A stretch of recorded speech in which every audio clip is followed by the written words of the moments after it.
그 이튿날 하나님께서 부리시는 악령이 사울에게 힘있게 내림에 그가 집 안에서 정신없이 떠들어대므로 다윗이 평일과 같이 손으로 수금을 타는데 그때에 사울의 손이 창에 있는지라. 그가 스스로 이르기를 내가 다윗을 벽에 박으리라 하고 사울이 그 창을 던졌으나 다윗이 그의 앞에서 2번 피하였더라. 여호와께서 사울을 떠나 다윗과 함께 계심으로 사울이 그를 두려워한지라. 그러므로 사울이 그를 자기 곁에서 떠나게 하고 그를 천부장으로 삼음에 그가 백성 앞에 출입하며 다윗이 그의 모든 일을 지혜롭게 행하니라. 여호와께서 그와 함께 계시니라. 사울은 다윗이 크게 지혜롭게 행함을 보고 그를 두려워하였으나 온 이스라엘과 유다는 다윗을 사랑하였으니 그가 자기들 앞에 출입하기 때문이었더라. 아멘. 여러분, 사람이 사람을 대할 때 어떤 사람에게 좋아하는, 그리고 참으로 귀하게 여기고 사랑스럽게 여기는 그런 감정이 있는 반면에 반대로 미워하기도 하고 싫어하기도 합니다. 그러면 곁에 있는 사람들이 묻습니다. 너는 왜 저 사람을 저렇게 싫어하냐? 너는 왜 특별한 이유도 없어 보이는데 저 사람을 그렇게 미워하냐? 그러면 이런 이야기들을 하는 경우가 있어요. 사람 싫은데 무슨 이유가 있나? 그냥 미워. 이런 생각을 하거나 또 이런 말을 할 때가 있습니다. 사실 이 말은 틀린 말입니다. 사람이 사람을 미워하고 싫어하는 것은 이유가 있는 겁니다. 근본적으로 하나님께서 우리를 하나님의 은혜의 백성으로 이끄시고 사랑의 사람으로 살게 하시면 기본적으로 굳이 남을 미워할 이유가 없습니다. 불의를 미워하고 그리고 하나님의 뜻에 반하는 사람을 미워하는 것은 합당하지만 그렇지 않은데도 미움을 갖는다? 여기엔 이유가 있는 겁니다. 그것은 하나님의 사랑의 영에 붙들려서 살지 못하고 있다는 증거입니다. 우리가 누가 미워하는 사람이 있습니까? 세상에서 가장 불행한 사람입니다. 내가 누군가가 미워서 잠을 못 자고 눈만 뜨면 또 생각이 나고 또 비슷한 어떤 연상이 일어나도 그를 향한 증오로 계속 살아간다. 참 불쌍한 사람이에요. 참 불행한 사람입니다. 그런 감정 속에서 기쁨, 감사, 행복에 대한 고백, 찬송과 영광을 돌리는 것이 같이 나올 수가 없습니다. 그러자면 우리의 마음이 어떻게 놓여져 있는지, 우리의 심령이 어떤 형편인지, 우리의 마음과 영혼을 다스리신 하나님 앞에서 늘 비추어 보고 그리고 그에 합당한 심령을 가지고 살아갈 수 있도록 주님을 더욱 의지해야 할 것이겠습니다. 오늘 말씀 10절에 보면 악령이 사울에게 힘있게 내렸다고 했습니다. 악령이 사울에게 힘있게 내렸다. 그런데 그 앞에 보면 하나님께서 부리시는 이라는 설명이 붙여져 있습니다. 하나님께서 부리시는 악령이라 이런 말을 보면서 하나님이 악령도 이렇게 하시고 필요하면 어디다 이렇게 보내시나 보다. 파견하셔서 그 악령으로 하여금 기능을 작동하도록 하시나 보다. 이렇게 생각을 할 수가 있는데 그것은 뭔가 더 깊이 생각하지 못하는 그러한 마음이라고 하겠습니다. 이 말 뜻은 악령조차도 당연히 하나님의 지배 아래 있다 하는 뜻입니다. 그렇습니다. 이 세상 모든 권세는 하나님의 지배 아래에 있습니다. 그런데 이 하나님께서 그러자면 모든 사람에게 모든 악령을 다 물리치고 모든 영적인 세계를 그냥 나쁜 상황으로 가지 않도록 하시면 될 것인데 어떻게 이런 문제가 생겨나느냐. 우리는 복음서에 대단히 중요한 영적 싸움의 원리를 깨달을 수 있는 사건 하나를 보게 되는데 하나님께서 성령을 거스리는 자에 대한 깨우침을 주시고자 이 성령을 회방하는 자는 그 어떤 것으로도 사함을 얻지 못한다고 하신 예수님 말씀을 우리 좀 기억해 볼 필요가 있습니다. 성령을 거스리는 자, 즉 다시 말하면 하나님의 영이 우리 안에 역사하시기를 우리가 거절하고 우리가 인정하지 않은 것을, 그러니까 주님의 권능과 임재를 모략하고 중상하고 그리고 우리가 인정하지 않을 때에는 그 거룩한 역사가 나타날 수 없다는 겁니다. 예컨대 자, 여기 부모가 있습니다. 부모가 누가 봐도 내 부모고 그리고 호적상으로도 부모고 이분들이 나의 부모인 것을 사람들이 다 압니다. 하여도 자식된 자가 부모를 부모로서 인정하지 않으면 더 이상 부모 자식 간의 그런 온전한 사랑의 관계는 이루어질 수가 없는 겁니다. 법적 구속력이라든가 어떤 사람들의 당연한 인정이야 있겠지만 그가 부모로서 받아들여지지도 않고 부모로서 나에게 어떤 영향을 가할 수도 없는 그러한 상황이 돼버립니다. 마치 성령을 회방한다는 것이 이런 것입니다. 하나님께서 능력이 없으셔서가 아니라 하나님의 백성이 성령을 거스리고 회방하고 성령이 내 안에서 역사하시는 그것을 거절할 때예요. 그것이 하나님 은혜 안에서 온전한 복으로 이루어지지 못한다고 하는 것을 우리는 예수님의 말씀을 통해서 깨닫게 됩니다. 그렇기 때문에 우리가 성령의 충만함을 받아야 한다는 그 하나님의 말씀이 우리 안에 너무나 중요한 것입니다. 성령의 충만함을 받고 성령의 인도하심을 받고 그 성령이 우리를 온전한 은혜로 이끄시고 그 거룩한 열매를 베푸시는 은혜 안에 살기를 우리가 소원해야 하는 이유가 여기에 있는 겁니다. 그와 같은 놀라운 역사를 일깨워 주신 주님의 그 영적 원리를 우리는 잘 깨닫고 그리고 그 은혜를 따라 살아갈 수 있어야 하겠습니다. 오늘 본문에 보면 악령이 힘있게 내려진 사울이 어떤 모습을 보이는가? 집안에서 정신없이 떠들어댄다고 했습니다. 정신없이 떠들어대면 이거 문제가 있는 겁니다. 그 영적인 어떤 하나님의 온전케 하시고 다스리시고 그 인도하시는 은혜를 얻지 못하고 있습니다. 그때에 다윗은 어떤 모습을 보이는가? 평일과 같이, 바꿔 말하면 평소와 같이라는 말입니다. 평소와 같이 손으로 수금을 타는데, 그러니까 다윗은 늘 지금까지 하나님의 은혜 가운데서 해오던 대로 하나님을 찬양하는 그러한 시간을 갖습니다.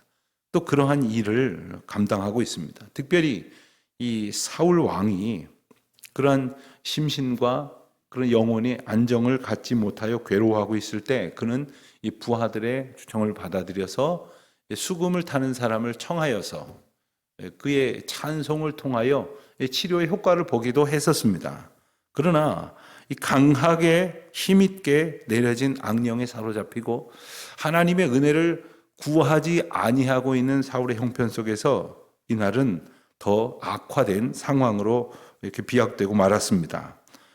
그때에 사울의 손에 창이 있었다고 했습니다. 사울의 손에 창이 들려 있었는데 11절에 보니까 그가 말하기를 내가 다윗을 벽에 박으리라 하고 이 창을 던져서 벽에다 갖다 사람을 이제 창으로 박겠다는 참 무시무시한 이야기를 하면서 창을 던졌다고 했습니다. 다윗이 그의 앞에서 2번 피하였더라 했습니다. 여러분 이 상황이 어떻게 그려지십니까? 이게 무슨 굉장히 먼 거리를 두고 있었던 일이 아닐 것입니다.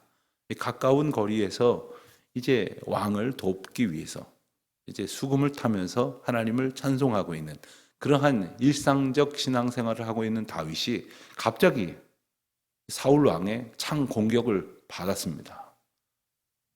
이런 일이 있었어야 대비를 했을 것인데 또 이런 일을 예상이나 했어야지 어떻게 이런 상황을 모면했을 것인데 예기치 못한 일이 벌어졌습니다. 그것도 2번이나 그랬습니다.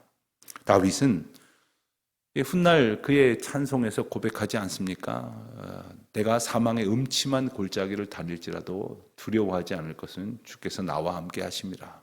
주님께서 나와 함께 하심으로 지팡이가 되어주시고 방패가 되어주셔서 나를 건지시는 그와 같은 일들이 그저 나오는 고백이 아니었습니다. 이와 같은 아주 급박한 상황 속에서 사울의 공격을 피할 수 있게 하신 분도 또한 찬송을 받으시는 하나님, 다윗의 하나님이셨습니다. 우리가 이 세상을 살다 보면 마치 이렇게 사울의 창 공격처럼 예기치 못한 그러한 영적인 공격 또 세상의 어떤 여러 가지 상황 속에서의 위기를 만날 수 있습니다. 그러나 그때에 우리의 능력으로는 때로는 피할 수 없을 것이 너무나 많습니다. 주님을 의지하는 수밖에 없을 것이고 또 주님의 인도하심만을 구하는 수밖에 없을 것입니다. 오직 주님을 따라가는 그 소원을 가져야만 할 것입니다.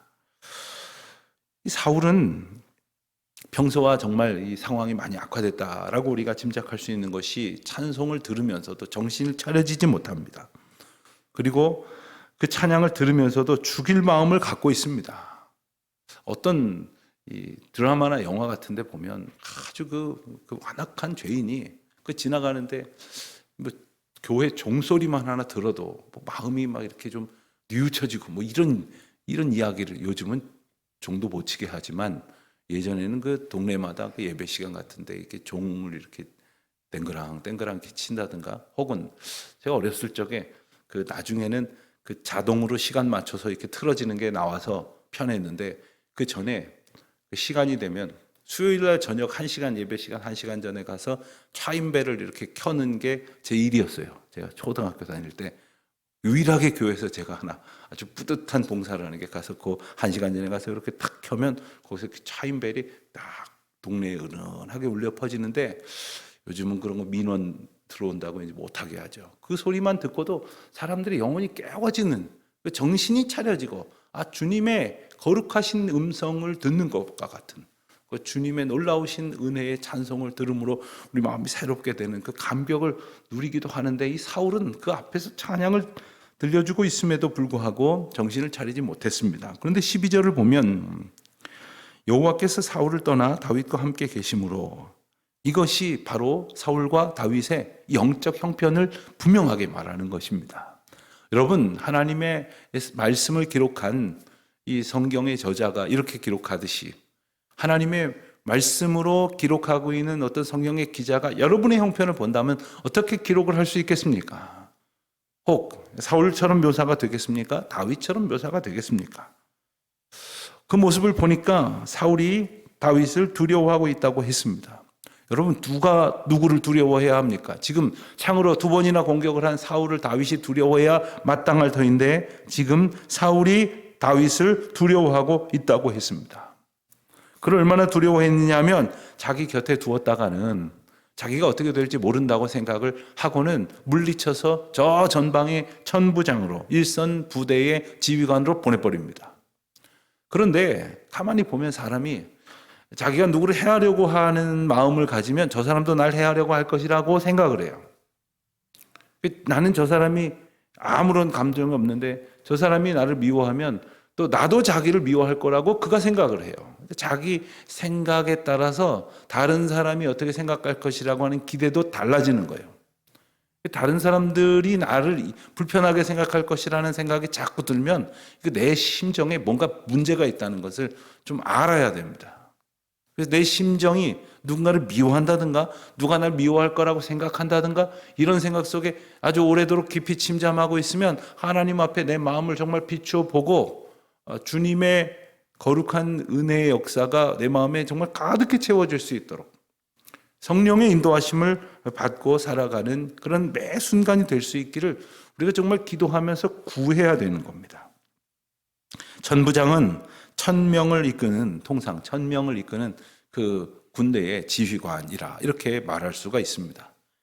사실 아직까지는 이 사울에게 있어서 어떤 군제가 완전히 확립되지는 않았습니다. 그러나 싸움이 벌어지면서 이제 사울은 이 상비군, 항상 준비하는 군대를 만들었고, 이제 그 군대의 규모 가운데에 천부장쯤이면 아마도 이제 전방에서 가장 일선에서 최우선적으로 전쟁을 감당해야 되는 지휘관일 것입니다. 위험한 자리일 것입니다. 다윗이 그 사울에게 있어서 사랑스럽고 그리고 아끼고 그리고 그를 위하는 그런 마음이라고는 좀 찾아보기 어려운 그러한 어떤 상황으로 변해가고 있다는 것을 우리가 보게 됩니다. 그런데 다윗은 그 모든 일을 지혜롭게 행했다고 했습니다. 아니, 나를 어떻게 왕궁에서 최측근으로 두다가 저 전방의 위험한 지휘관으로 보내는가, 불평하거나 원망하거나 하지 않습니다. 다른 일을 도모하지 않습니다. 다만 맡겨진 일을 지혜롭게 행했습니다. 여호와께서 그와 함께 계셨기 때문입니다. 여러분, 지혜롭다는 말은 사실 좀처럼 하지도 않고 듣기도 어려운 이야기입니다. 왜냐하면 우리는 이 지혜가 정말 누군가가 노력해서 쉽게 얻어질 수 있는 그런 것과 다르다는 것쯤은 짐작을 합니다. 예컨대 책을 보고 그리고 여러 가지로 혼자 독습을 하고 그리고 여러 가지 귀한 강의를 들으면 지식은 생겨나고 쌓여질 수 있을지 모르지만 이 지혜는 하나님께서 주시는 통찰입니다. 어떤 그 세상적, 과학적, 지식적 통찰이 아니라 영적인 통찰입니다. 그러니까 하나님께서 주시는 것이 지혜예요. 그러니까 배우지 못했어도 혹 그런데 경험이 없었어도 참 지혜로운 분들이 있어요. 저는 신학교 다니고 보면서 어려서부터 교회에서 많은 시간을 가지고 혹은 훈련을 많이 받고 그리고 뭐 목회적인 경험도 많이 해야 나중에 목회를 잘할 거라고 그렇게 생각을 한 적이 있었어요. 신학교 다닐 때 그런 분들은 나중에 목회를 잘하겠다 생각을 하고 어떻게 하다가 한 40이 돼서 신학교 오고 심지어 50이 돼서 신학교 오신 분들은 미안하지만 저분들은 어떻게 할 수 있을까 이런 생각을 했는데 나중에 이만큼 시간이 지나서 다들 이제 졸업해서 목회하는 걸 보면 그거 아무 상관이 없어요. 하나님께서 어제 바꾸셔서 오늘도 쓰시는 분이 하나님이세요. 하나님이 지혜를 주시면 어제까지 전혀 지혜 없는 삶을 살았다 하더라도 놀라운 지혜로 하나님이 놀라운 역사를 이루어 가시는 분이 하나님이세요. 그 자기가 가지고 있는 경험이라든가 이런 인간적인 예상 이런 것들을 의지하는 자에게 하나님께서 함께 하시는 것이 아니라 전적으로 하나님을 의지하는 자, 하나님이 나와 함께 하심으로 인하여 기뻐하는 자가 하나님의 지혜를 얻을 수 있는 자예요. 혹 우리가 그러한 마음을 가졌다라면 정말 오늘 본문의 다윗처럼 여호와께서 나와 함께 하시기만을 간절히 구하고 그리고 그 함께 하시는 은혜에 합당하게 살아가기를 힘쓰고 그때에 주님께서 우리를 지혜롭게 하시는 은혜를 얻을 수 있어야 하겠습니다. 그런데 사울은 지금 이제 자기 곁에서 물리쳐가지고 저 전방의 지휘관으로 보내면서 은근히 어떤 마음으로는 그곳에서 아주 그냥 고생해서 더 이상 그냥 어떤 외연을 넓힐 수 없는 혹은 심지어는 뭐 실제로 그랬을지는 성경은 말하지 않고 있으나 위험한 어떤 전쟁이나 싸움의 자리에서 잘못되기를 바라는 마음이 있었을지 모르지만 사울이 들은 바 다윗은 그 맡겨진 일을 잘 감당하고 지혜롭게 감당해서 16절에 보는 대로 모든 사람들이 다윗을 사랑하는 지경에 이르렀다고 했습니다. 하나님께서 그 놀라운 역사를 다윗을 통해서 베푸신다는 것을 사울도 이제 느끼기 시작을 했습니다. 당연히 그를 더욱 두려워하기 시작을 한 것입니다. 하나님의 지혜는 사람들에게 이제 나타날 수밖에 없습니다. 사람들이 하나님께서 저와 함께 하신다는 것을 알 수밖에 없습니다. 여러분, 사람이 사람을 보면서 지식이 있는 사람도 흠모하지 않습니까? 똑똑한 사람 싫어하지, 무식하고 그리고 이상한 소리만 하는 사람을 누가 좋아하겠습니까?